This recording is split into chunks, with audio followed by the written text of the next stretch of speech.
Through the pandemic, I've made a point of raising the crisis facing millions of workers in poorer and developing countries.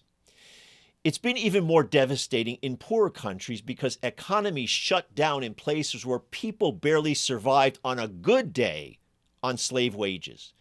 And to compound the economic crisis, millions of people were getting sick and dying from COVID-19 because work conditions in crowded factories and basic housing and transportation in so many countries simply do not allow for social distancing.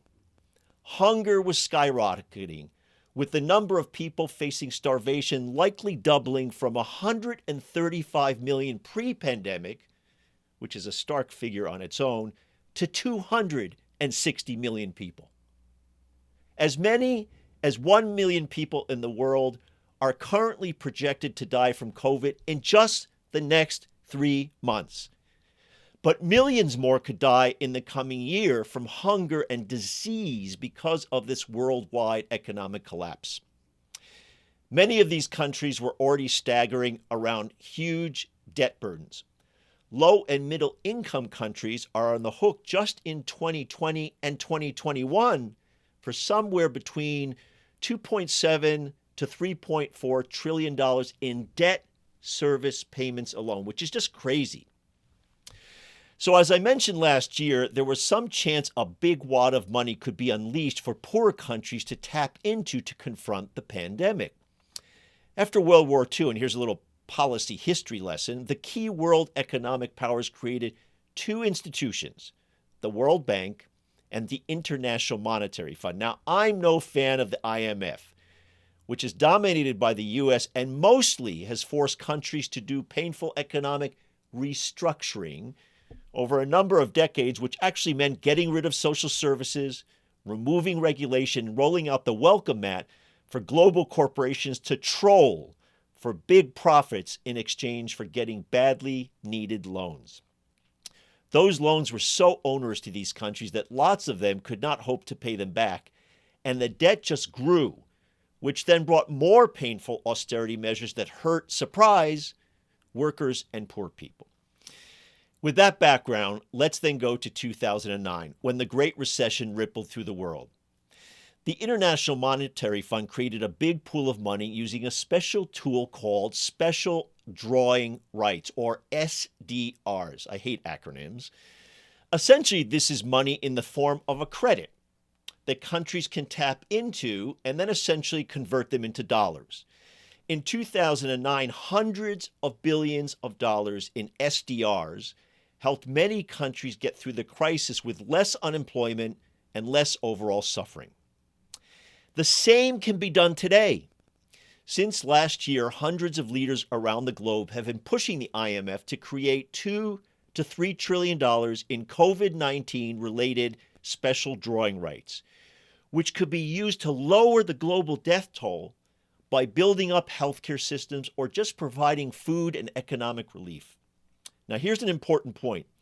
These special drawing rights are outright grants, not loans. So countries would not be adding to their already big debt burdens, which is really important. It's just a no-brainer. If you don't care about people's lives, look at it from a capitalist standpoint, which is the reason Goldman Sachs and other business leaders have been among those quietly or more publicly pushing for the SDRs. They want to stop the global economy from imploding, and they need the recovery to make money. And the only way to do that is to provide a big flood of support to countries so people stay healthy and economic activity perks up. Now, during the Trump regime monstrosity, the U.S., which has the biggest voice at the IMF, was blocking the creation of these SDRs for reasons that are frankly mostly ideological, piggishly so. Even the head of the IMF, who normally wouldn't cross the U.S., has publicly been on board for many, many months. And a big chunk, about $475 billion worth, could have been created by the IMF just with the U.S. president saying, sure, go ahead. You wouldn't even need congressional action. Okay, so here's some good news. There's movement on this. Treasury Secretary Janet Yellen appears to be in favor of some level of the special drawing rights, if not the full $2 trillion that's now in the newly resurrected bills in the Senate and House. Now, here to give us the new update on this complicated story is Mark Weisbrot. Mark is co-director of the Center for Economic and Policy Research and expert in international affairs, and he has been a leading activist organizing this campaign for over a year. So it's funny, Mark, we addressed this whole issue almost a year ago. Last May, I checked back on our audio show. Now we have this fancy video show as well on our YouTube channel, so we get to see your handsome self as well. And all my audio listeners, all our audience really should be subscribing to our TV show as well. And back in May, it was really interesting. In some way, things have flipped a little bit, and we're going to get into it, sort of the different dynamics from a year ago and now. But let's start with the simple explanation of what a special drawing right is. Well, thanks for doing this first, and thanks for having me here. I think that the easiest way to explain it is it's a reserve asset that's created by the International Monetary Fund. So there's 189 member countries in the IMF, and they all have an account there. And the IMF has an asset that it creates. So, sometimes the media calls it a virtual currency or something, but it's kind of like that, but it's a little different in the sense that you can't spend it.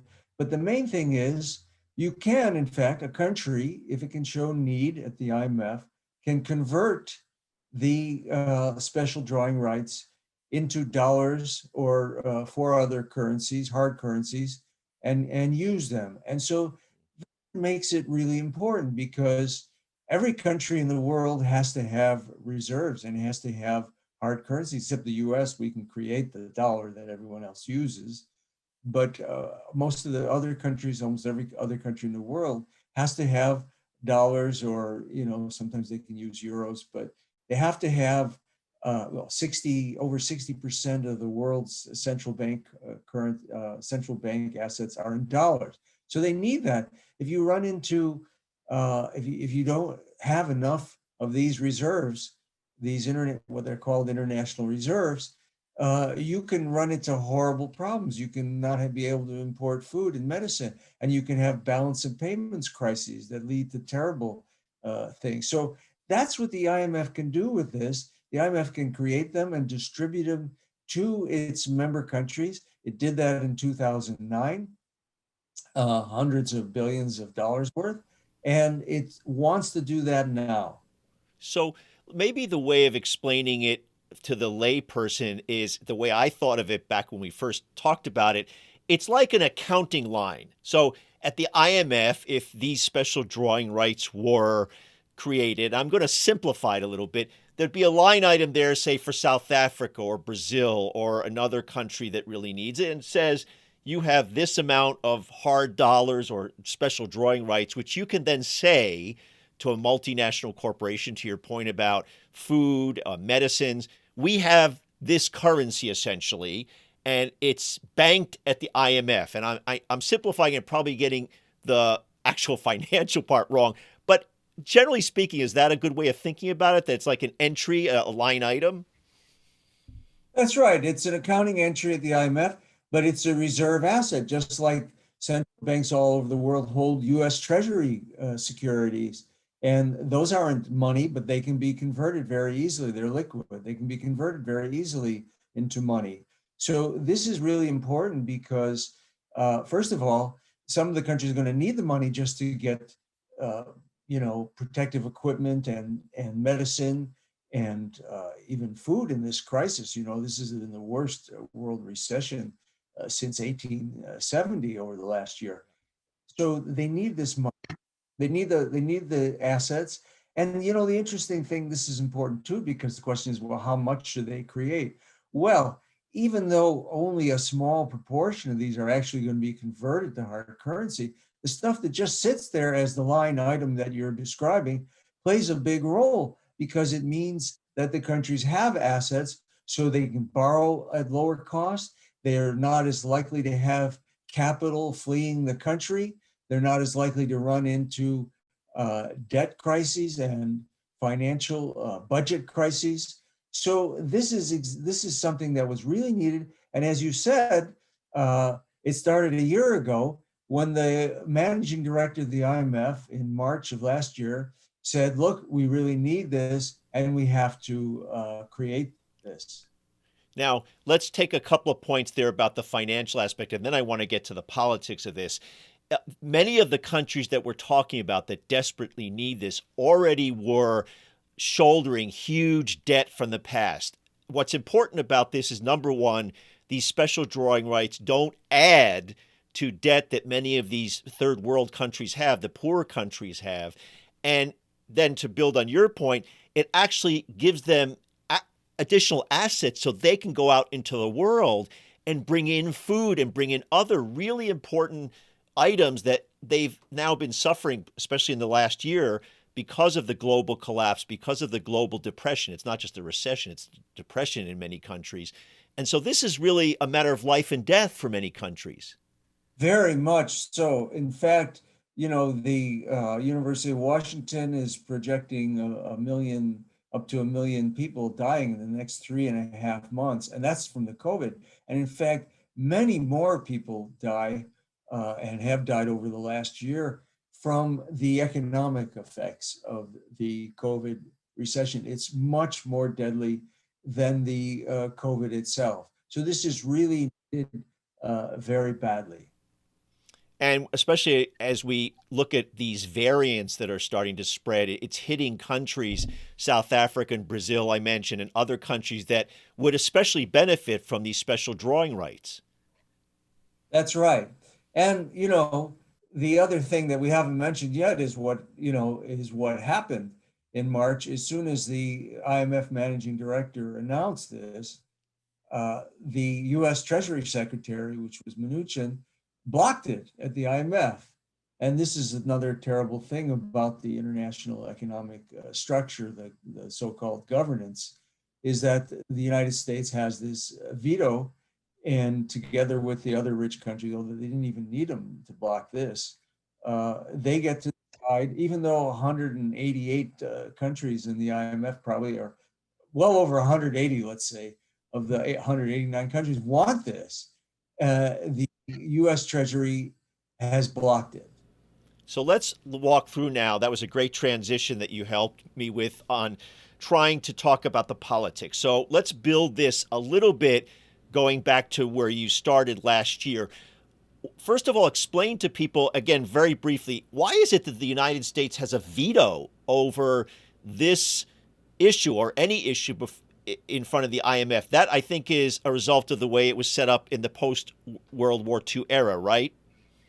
Yes, that goes back to 1946 and when these institutions were created. And so, yeah, it's a colonial system still in many ways. You have the IMF and the World Bank, and they're controlled almost completely by the rich countries, but most of the United States. But because Europe will go along with the United States on almost everything. Like right now, for example, they really want this too, but are they making noise about it? Are they fighting with them? Not really, because they have a kind of a rich country alliance against the rest of the world, and they pretty much stick to it. And you know the story of the World Trade Organization and the other multilateral organizations. These are run by the rich countries. So the Trump folks blocked it, and essentially they were the only ones in the world that were blocking it because, as you point out, countries everywhere, and I think right now you have 180 countries, 189 countries who are members of the IMF, but basically almost everybody wants it. And mostly it's not necessarily because of some great morality play.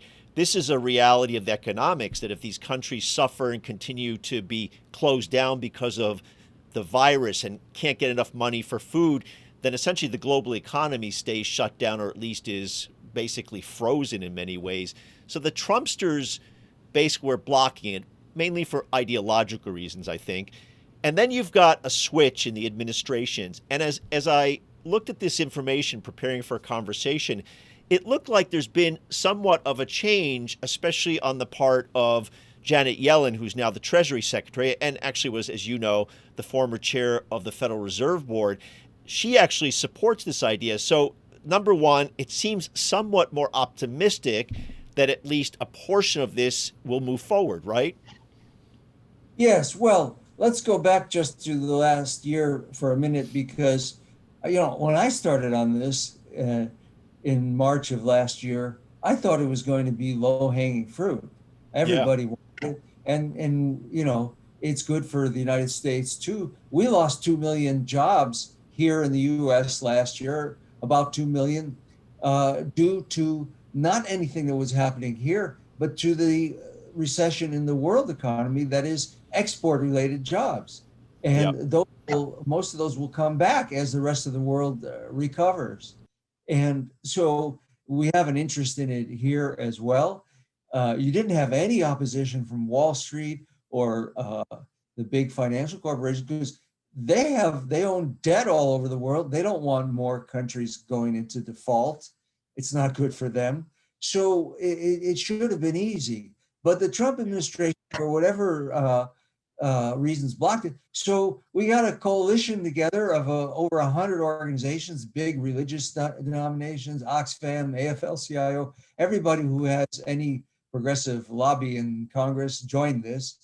And we got two bills passed in the House of Representatives that said that instructed, Congress actually instructed Treasury, which it has the right to do, to go to the IMF and advocate for a 2 trillion SDR issuance. And so that passed twice in the House, but the Senate is controlled by the Republicans and they blocked it there. Hmm. And let's underscore an important point here.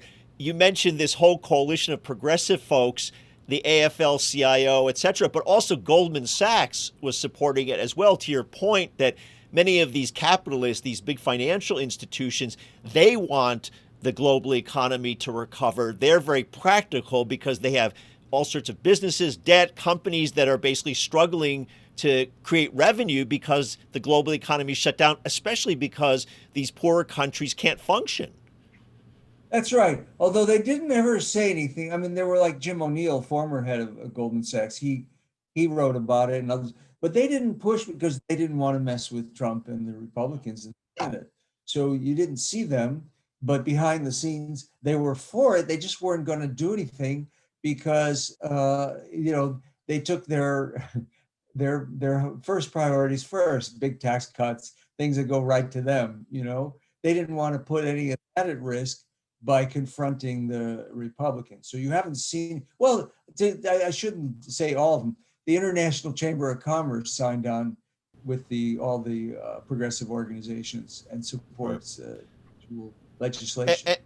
And to make it this clear, so that folks who are listening want to talk about this, this doesn't cost the U.S. taxpayer a dime, and it doesn't create new debt for the other countries. So it's a no-brainer to create these SDRs and basically allow all these poorer countries to recover from the pandemic and from the economic collapse. So it was just ideology, stupid ideology, it seems. I'm shocked, right? Ideology driving economics. It seems like stupid ideology on the part of the Trump administration, Mnuchin in particular. And then you've got Janet Yellen as the new Treasury Secretary, who seems somewhat warmer, although, and you'll explain this, she doesn't seem to want to go as far as we need to go in terms of the scope of the SDR. So explain that. Well, first of all, we don't really know completely, but I think that's a good enough explanation. It's a good enough guess. It's my guess too. I mean, they have political reasons they didn't want it. Now, here's how it works in terms of the actual getting the SDRs. The U.S. under U.S. law, the U.S. Treasury Department can, at the IMF, vote to approve up to about 475 billion SDRs, which is $685 billion worth. So they can do that without consent, without Congress voting on it. If they want to do more, the 2 trillion that the U.S. Most of the U.S. Congress wants, they have to get the vote in Congress, which the Republicans are blocking. So we thought at least the Treasury Department would go for what they can do by themselves.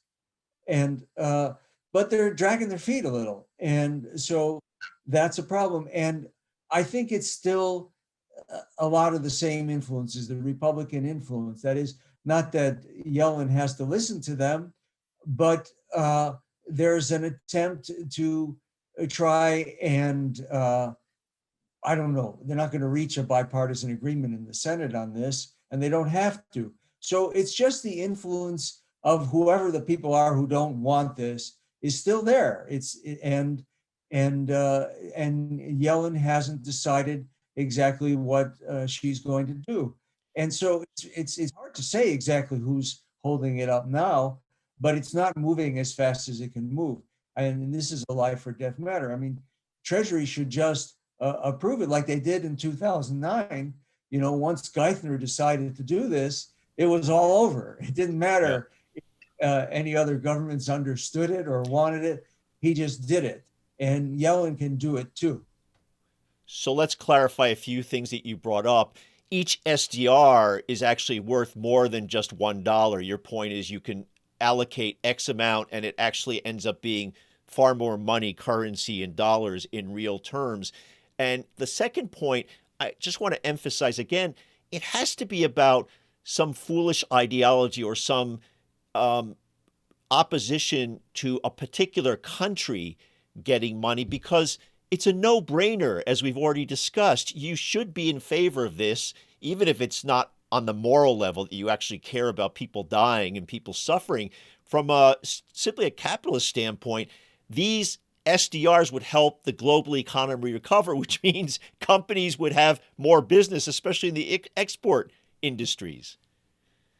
Yes, it really should be a no-brainer. Well, you have different sources of opposition. I can't really say, again, what's holding it up at any particular moment. But you have people who, first of all, the way this works, and this is the reason why we did this, you know, why we've spent so much time and resources on it.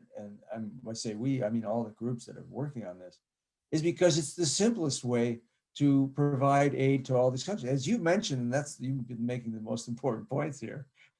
And thank you for doing that. I mean, one, that it's not debt. It doesn't add to any country's debt. And two, that it has zero cost to the US government.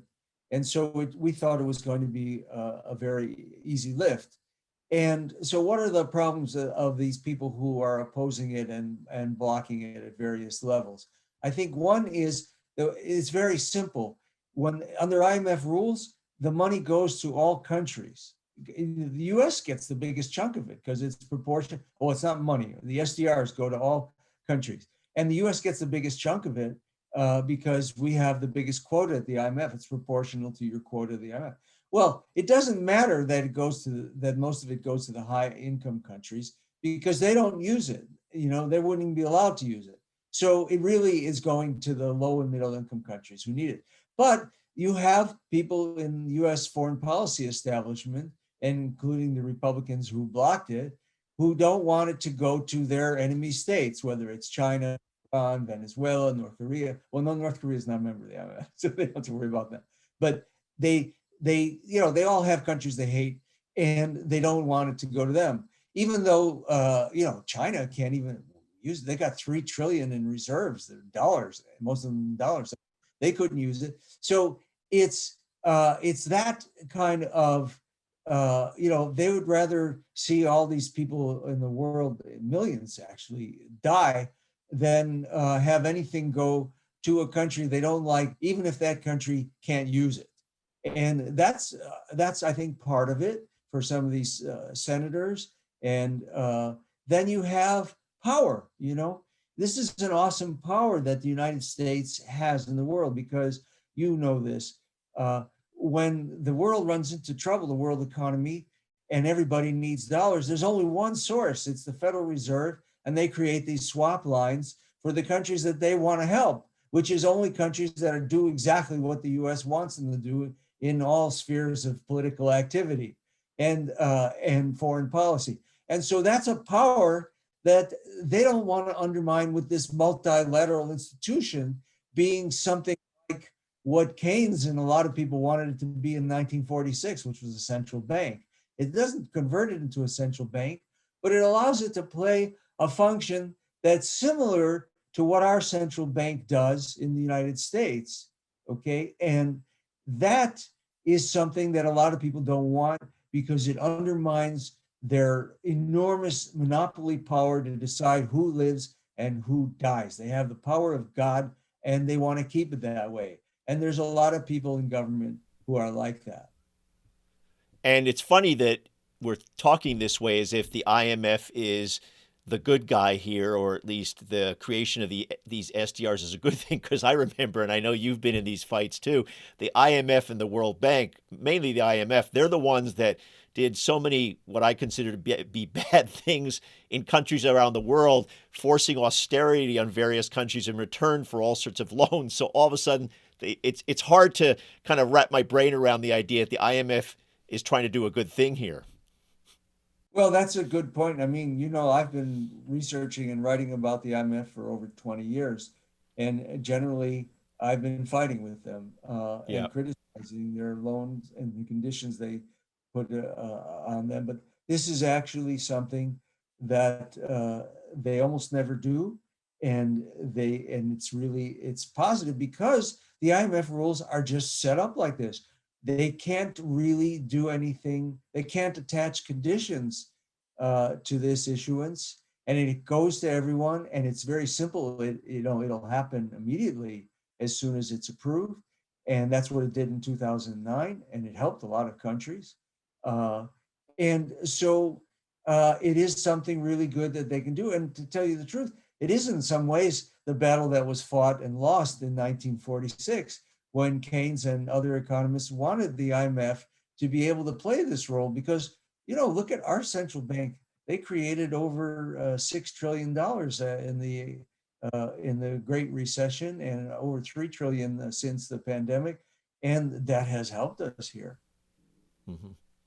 Well, Mark, thanks again for bringing this issue back to my audience, and we're going to keep track of this and have you back on as this fight continues. The last question I'm going to ask you is, what can our audience do? Is there things that you want folks to do? Pick up the phone, call your members of Congress, or is this really an internal fight where we have to pressure people like Janet Yellen to do the right thing? Well, the good way to pressure Janet Yellen for people around the country is to just go to their members of Congress and say, and ask them to do it. Ask them to lobby Treasury to get this done. And also, it's not over in the Congress yet either. Those bills are both introduced in the House and the Senate. They were reintroduced this year for the 2 trillion, and that's going to be something that'll be fought out over the year. So right now, the most urgent thing is to get the 500 billion SDRs that the Treasury can do without Congress, or 475 billion. And then over the year, the members of Congress, the leadership of Congress, really, because they passed it in the House already, and the leadership of the Senate supports it, there's going to be a struggle to get more. So it's best to go to their members of Congress because they can do it by themselves in Congress, and they can also influence Treasury to get it done in a hurry. All right, folks, you have your marching orders. Get out there and fight for this. Again, Mark, thanks for being on the show, and we'll have you back to update us. Okay, thank you, Jonathan.